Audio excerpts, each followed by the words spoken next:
नमस्कार दोस्तों, कहिए कैसे हैं आप। मैं रेनहून आपका बहुत बहुत स्वागत करती हूँ आपके अपने चैनल हून फैमिली व्लॉग्स में। तो शाम के बज रहे हैं 4 और अब हो गया टी टाइम। तो चलिए हम बना लेते हैं चाय किचन में। और ये दोनों बाप बेटी खेल रहे हैं।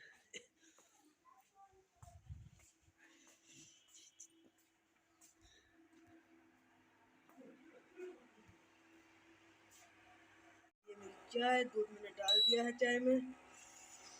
अब ये इतने पकेगी, इतने फरमाइश हो गई आज बेसन के हलवे की। तो बेसन का डिब्बा मैंने निकाल लिया है। चलिए बनाते हैं बेसन का हलवा, क्योंकि सर्दी बहुत हो रही है। तारीख है आज 11 जनवरी और सूर्य महाराज ने दर्शन नहीं दिए हैं 3 दिन से।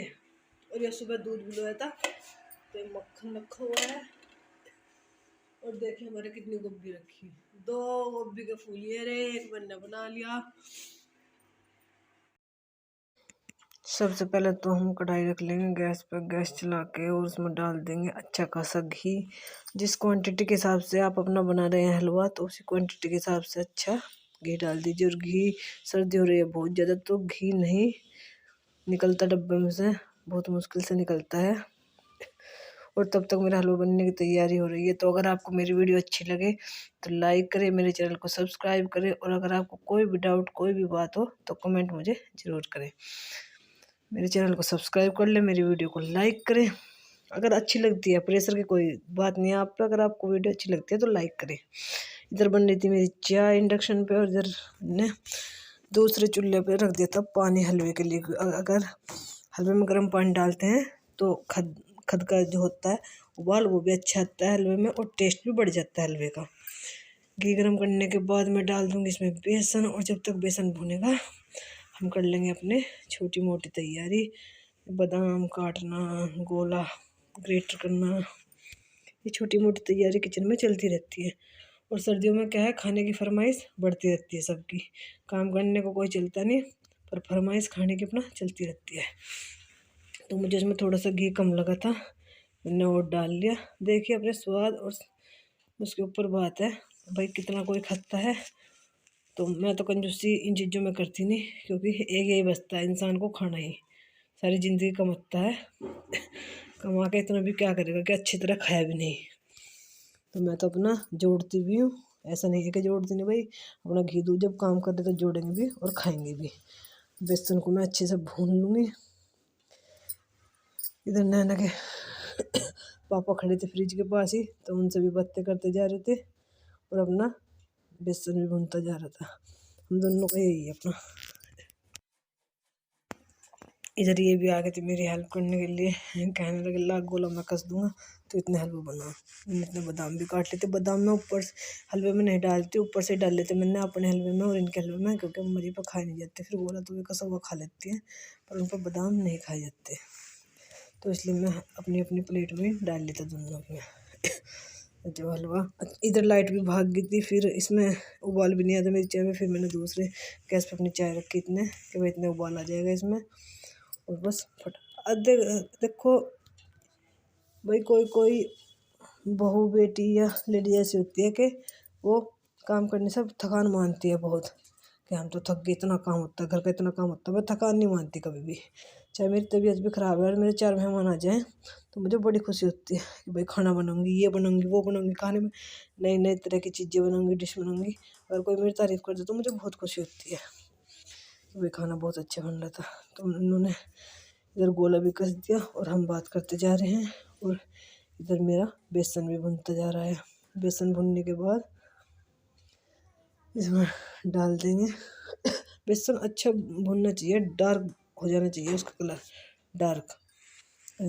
अगर वो पीला पीला सही रहता है तो अच्छा नहीं लगता, जब अच्छी तरह भुन जाता है तभी अच्छा लगता है बेसन का हलवा। तो और सर्दियों में इन्हीं चीज़ों का खाने का मज़ा, गर्मियों में तो इन्हें कोई खाता नहीं, सर्दियों में इन चीज़ों का मज़ा है अपना। खाओ पियो मौज करो, मानने एक ही पॉलिसी है अपनी, तो खाओ पियो मौज करो। जिसको मेरी ये बात अच्छी लगी हो तो मेरी वीडियो को लाइक करियो। ऐसा कुछ नहीं है कि भाई इंसान को यही बच रहा खाने का ही आज, जोड़ का भी कहाँ लेके जाएंगे इतना ना, मौज करो। यहाँ मेरी बन गया बेसन,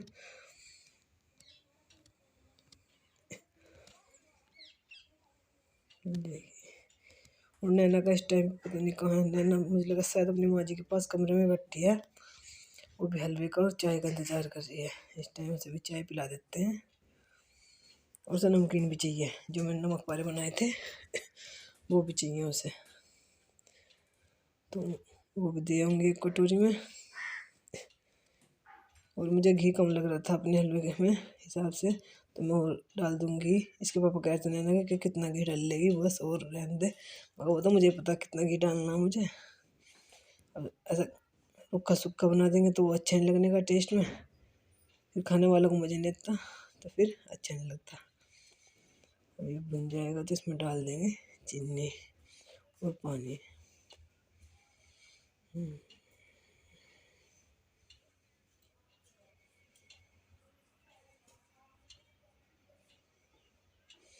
और जो ऊपरली स्लेब है मेरी, इसको ज़रा इग्नोर करियो सामान को, क्योंकि आजकल फ्रिज में रखने का तो टाइम है नहीं। दही दुही ज़्यादा रहती है ना, जमाती हूँ मैं रोज़ ही वाइट दही अपना खाने के हिसाब से, तो खाई नहीं जाती, तो वो मैं भिगोने में करके भिगोने में इकट्ठी कर लेती हूँ, फिर मैं भिगो लेती हूँ।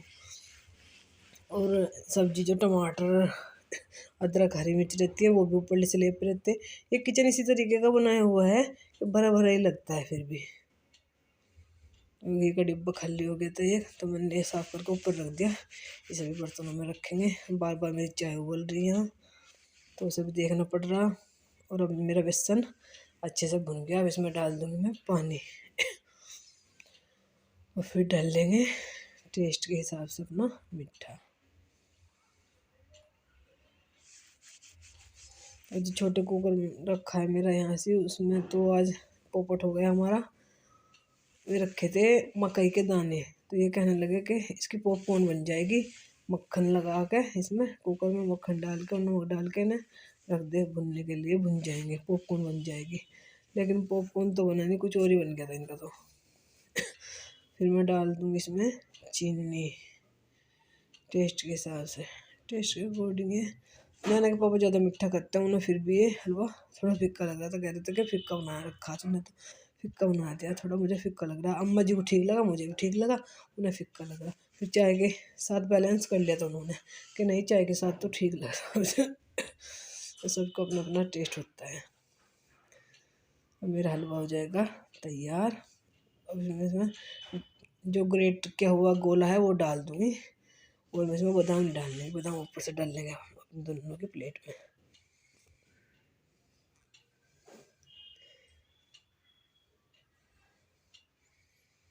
देखिए, हलवे में सबसे ज़्यादा चलाने की मेहनत होती है। हलवा चाहे किसी भी चीज़ का हो, उसमें चलाने की मेहनत होती है, क्योंकि अगर हम चलाना छोड़ देते हैं तो वो नीचे लग जाता है कढ़ाई में, फिर वो फूक जाता है। फूके हुए का टेस्ट बहुत ख़राब होता है। थोड़ा सा पानी रह गया था मुझे कम, इसलिए मैं कैंपर में से लेने चली गई। कैंपर रखा रहता है मेरा यहीं किचन में ही, तो उसमें डाल दिया था।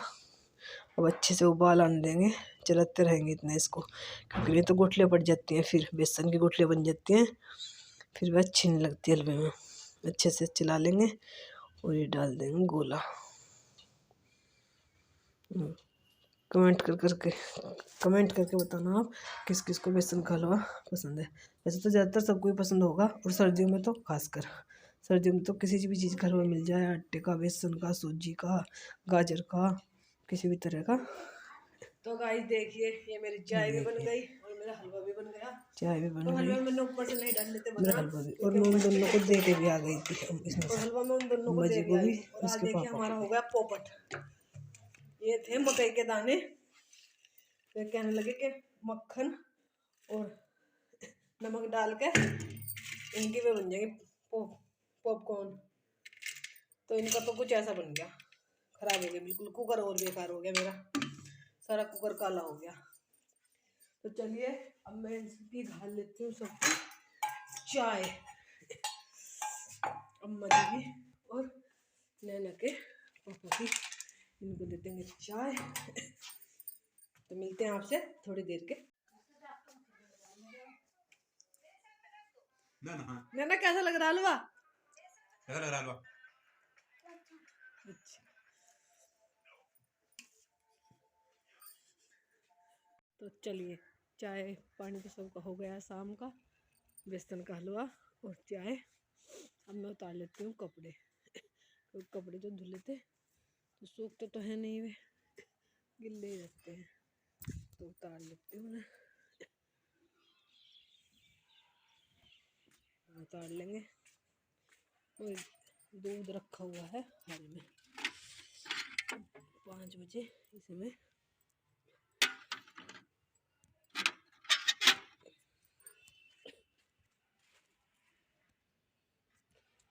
निकाल लूँगी हरे में से। और ये मेरी है तुलसी माता। ये तो मुझे पता नहीं ड्रामा है कि श्यामा है, पर ये मैंने ओस से बचाने के लिए इनका इंतजाम कर दिया। 3 लकड़ियाँ गाड़ के उन पर कपड़ा ढक दिया, क्योंकि वरना सूख जाती है। जो मेरी बड़े वाले तुलसी है उधर रखी हुई है वे उस पोर्शन में, तो उन पर तो मैंने ढक दी थी चुन्नी, और इनके लिए मुझे कुछ मिल नहीं रहा था, तो इसलिए मैंने इन पर देखिए वो रखी उस पोर्शन में तुलसी माता, उस पर मैंने चुन्नी ढक रखी। इन पर मैंने कपड़ा ढक दिया। और मुझे लगता है शायद अम्मा जी अब बनाएंगी लौकी की लोज। नमस्कार दोस्तों, देखिए शाम के बज रहे हैं 4:45। थोड़ी देर में करेंगे खाने की तैयारी। खाने की तैयारी ज़्यादा होने की नहीं, क्योंकि रखी हुई आलू गोभी की सब्जी दोपहर की, और हमने मैंने और नैना के पापा ने और नैना की माँ जी ने तीनों ने खा लिया बेसन का हलवा, और नैना ने भी चाय के साथ। तो हमें ज़्यादा भूख है नहीं, तो मैं मूंग की दाल की खिचड़ी बनाऊंगी, और पिताजी के लिए रखी हुई है दोपहर के आलू गोभी, तो उनके लिए रोटी बना दूंगी। हलवा भी रख रखा है उनके लिए। मैं जो भी कुछ बनाती हूँ मैं एक्स्ट्रा ही बनाती हूँ, पिताजी के लिए ज़रूर रखती हूँ, कि भाई वे तो सारा दिन दुकान पे रहते हैं, फिर कुछ खाते नहीं वे बाजार का, वे 1 कप चाय भी नहीं पीते बाजार की, वे घर का ही खाना ज़्यादा पसंद करते हैं। तो मैं उनके लिए एक्स्ट्रा बनाती हूँ, जब भी कुछ मैं नया बनाती हूँ मैं उनके लिए ज़रूर रखती हूँ। तो मैं आज आपको एक बात बताऊँ, आज हम गए थे, आज है 11 तारीख और दिन है शुक्रवार का, यानी कि फ्राइडे, 11 जनवरी है आज। और हम गए थे आज आंगनबाड़ी केंद्र में, गांव के ही, क्योंकि आज उन्होंने भरी है मेरी गोद भराई की मेरी रस्म हुई है आंगनबाड़ी केंद्र में। होती तो ये रस्म 7वें महीने में है, जब लेडीज प्रेग्नेंट होती है, प्रेगनेंसी का 7वां महीना होता है, तो उसमें होती है। उन्होंने कह भी रखा था उस टाइम से कि हम तेरे घर आएंगे भाई, और तेरी गोद भरेंगे। फिर कुछ सिचुएशन ऐसी हो गई थी उन आंटी के साथ जो आंगनबाड़ी की मैम है, उनका मतलब मन भी नहीं हुआ, और उनका टाइम भी ऐसे था, उनके भाई गुजर गए थे, तो इस वजह से उन्होंने मेरी गोद भराई की रस्म जो थी वो कैंसिल हो गई थी। और मुझे भी इतना वो नहीं था, अब तो ये था कि भाई चलो कोई बात नहीं, अब तो मेरा टाइम ही नहीं दिखा। फिर कल अचानक से उनका फ़ोन आ गया कि भाई स्कूल में आ जाइए तो आंगनबाड़ी के केंद्र में, हम तेरी गोद भराई करेंगे। मैं आंटी अब तो पूरा टाइम चल रहा, कि कोई बात नहीं तू आ जाइए फिर भी। तो हम चले गए थे आज। तो आज उन्होंने क्या क्या दिया उसमें, पालक, मेथी, गाजर, गोभी, मूली, मूंगफली, एक गोला, यही ऐसी मतलब हरी सब्जियाँ थी, और मूंगफली, और एक फ्रूट था, फ्रूट में था एक संतरा। चलो जो भी है अपना ठीक है। हमने तो गोद भराई किसी की देखी भी नहीं थी, हमने करी थी पर अपनी भाभी की, जब हमारी भाभी प्रेग्नेंट थी तो हमने कीर्तन करवाया था, जब उसका 7वां मंथ चल रहा था, और कीर्तन में ही हमने उनकी गोद भराई की रस्म करवाई थी। लेकिन चलो यहाँ इतना शौक नहीं है। हमने तो जब हमारा भतीजा हुआ था तब भी ग्रैंड वेलकम किया था उसका, बैलून वैलून सजा कर फूलों से। अच्छा, जब वो हॉस्पिटल से डिस्चार्ज होकर आए थे भतीजा और मेरी भाभी, तो हमने बहुत अच्छे से, मैंने मतलब मुझे बहुत शौक है इन चीज़ों का, मैं चाहती हूँ कि भाई मेरा भी कोई ऐसे करे, पर वो बात होने से रही। मुझे बहुत शौक है पर इन चीज़ों का, मतलब नई क्रिएटिविटी करने का, या अपने बच्चे को भी नया कुछ सिखाने का, या कुछ नया करने का। तो चलिए इस व्लॉग का मैं यही एंड करती हूँ। आप सबको शाम की राम राम, गुड इवनिंग।